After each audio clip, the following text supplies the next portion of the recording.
Let's start with Lori Vallow trial because, yeah.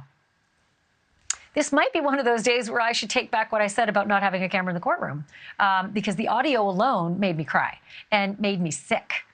And the testimony should make everybody sick. It will certainly make the jurors sick. These are normal people who do not deal with this on a regular basis. You know, they could be like hairstylists or mechanics or, you know, DMV employees. And now all of a sudden they got to deal with this.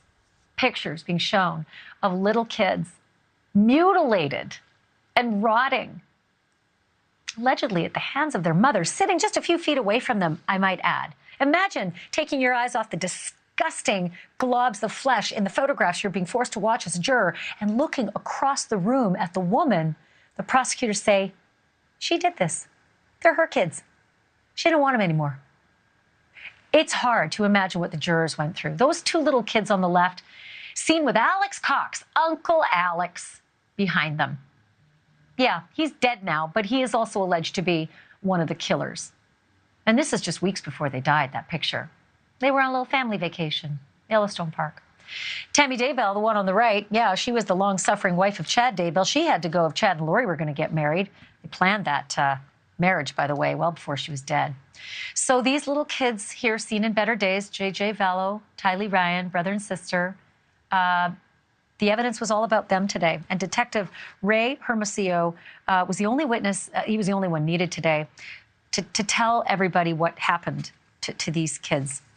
I'm going to just let him describe this. So I'm going to tell the controller, if this is Ray, you could play Ray's testimony. We have his audio, because no cameras in the court, but they did give us the audio of what he told this courtroom and what he told those jurors was the condition of these little kids when they were discovered. Have a listen. When I testified earlier about the mass, the clump of flesh and bone that was placed into the melted green bucket, that's what you're looking at here. You can see the part of the plastic green bucket. There's parts of bone sticking out here.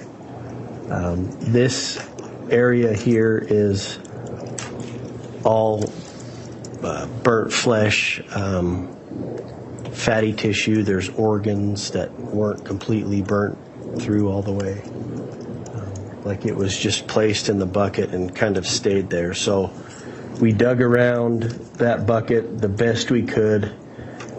We would get in there and dig by hand with paint brushes or anything that we can get.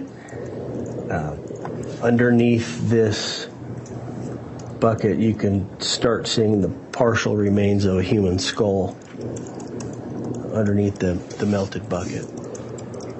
Detective, how long did this process take you? Hours. Like I said, we were only able to get down there on our hands and knees for a couple minutes before we had to have somebody else come relieve us because of the smell.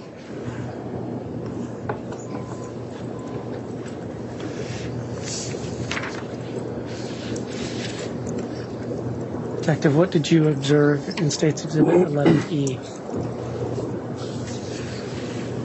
This is a close-up of the partial skull that was under the melted green bucket.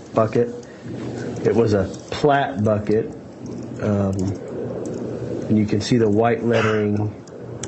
There's an L there, but the bucket itself was melted, and all that was stuffed inside, and underneath there was part of the top of the skull, and we also found a jawbone underneath this portion here that isn't depicted in that picture. So all I can say is lucky you that you didn't have to see it, but the jury did, and Lori did too, because Lori asked to leave. I guess this was hard for her, and she was told no. No, you're going to sit right there. She wanted to waive her right to be present. They said no, denied it, denied her the right to walk out on these disgusting details of her kids. and the condition that their bodies were in. A few other things I need to tell you about as well, and they matter, was that when they served a search warrant on her home and Chad's home and the garage and Alex, her brother's home, they found some weird things. I'm just going to list them out for you. You can imagine what they might have been used for, given now what you know, right? That's Chad's home. That's where the graves were. But in Lori's own garage, gun magazines and silencers, camo suit, knives, rifles, a handgun, and apparently a very frightening Halloween mask, a bag with rope and duct tape, Alex's passports, emails from Chad, and a cell phone. That's in Lori's garage. In apartment 175, in the garage there, that's probably where Alex was spending most of his time, even though they kind of went back and forth.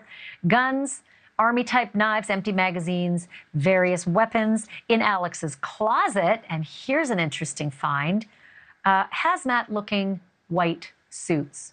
Why would Alex need hazmat-like white suits? Unless he was, say, committing a murder, dismembering his niece, Tylee, with Chad and Lori, and then burying or burning, trying to burn, failing to burn, and then just burying the globs that were left over.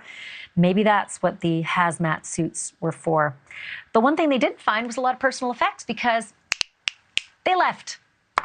They left the day after the welfare check, and police are asking them questions about where are the kids, and they say, oh, you know, here and there. And the next day they came with warrants, and what do you know? They left. They just sprayed to Hawaii. Yeah.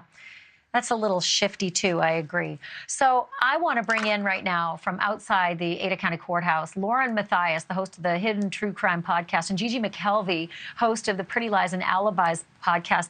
These two ladies, guys, I'm just going to say it. I don't know how you did it today. I know that it's your job to be in there, but I don't know how you sat through it. And I'm just going to ask you to transport me into that courtroom today and tell me how it was received by everybody, by the jury, by the defense table, by Lori, by the grandparents, by the gallery. Like, how did that horrible stuff settle with the gallery? Yeah, Ashley, it was definitely a hard day in the courtroom. I was right next to Gigi. The courtroom is small. It is not a large courtroom, so it's very intimate. You can see everything. We could see the jurors. There were many jurors crying during this sound that you played during this testimony. There were Larry Woodcock was in there. He was sobbing with his hands in his, with his face, in his hands. You had Kay Woodcock actually left, but you had JJ's older brothers there as well. And when there was a 15-minute recess after having to see photos of JJ wrapped in duct tape, and you know, he was mummified almost with duct tape, including, they explained, a piece of duct tape.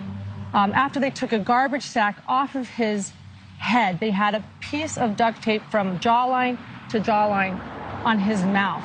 And they showed a photo of this, which, you know, you're okay until, you know, we're all journalists here. Ashley, you're a journalist, and you're okay. You put your game face on until one moment, all of a sudden you realize you're not okay. And there was a moment where reporters, nobody was okay, and there was a 15-minute recess, and everyone walked out, and JJ's older brothers were crying. Larry he was sobbing uncontrollably. I know that you saw a lot. You're right in front of me, and so Gigi actually saw, you might have even had a better view of some of the family there than I did. What did you see? Yeah, I mean, Larry was trying very hard to be respectful of not having an emotional outburst in court, so he actually had a tissue in his hand that he was using to muffle his sobs. And I mean, it was consistent throughout the testimony that you just played and the photos, which, you know, I've seen a lot of crime scene photos doing what we do. Nothing prepared me for what I saw today, and it is the most horrific thing I've ever seen in my life, both of them in their own separate ways. What they did to these kids, Ashley, it defies logic. We were talking before we went on. I couldn't even spank my kids, I much less allow this to happen to my kids, or maybe even take part. We don't know to what extent she did, but it was solemn and heavy. And, you know, all of a sudden, all the Lori shenanigans and what's she wearing and what's her makeup look like, it doesn't matter. What mattered is this little boy and this young woman that we saw the remains of on that screen and what they did to them. All this other stuff, the loin fire, the jokes we've made, you know, it went out the window because this is the reality of why we're here. And looking at those bodies is something that I think I'll see for the rest of my life.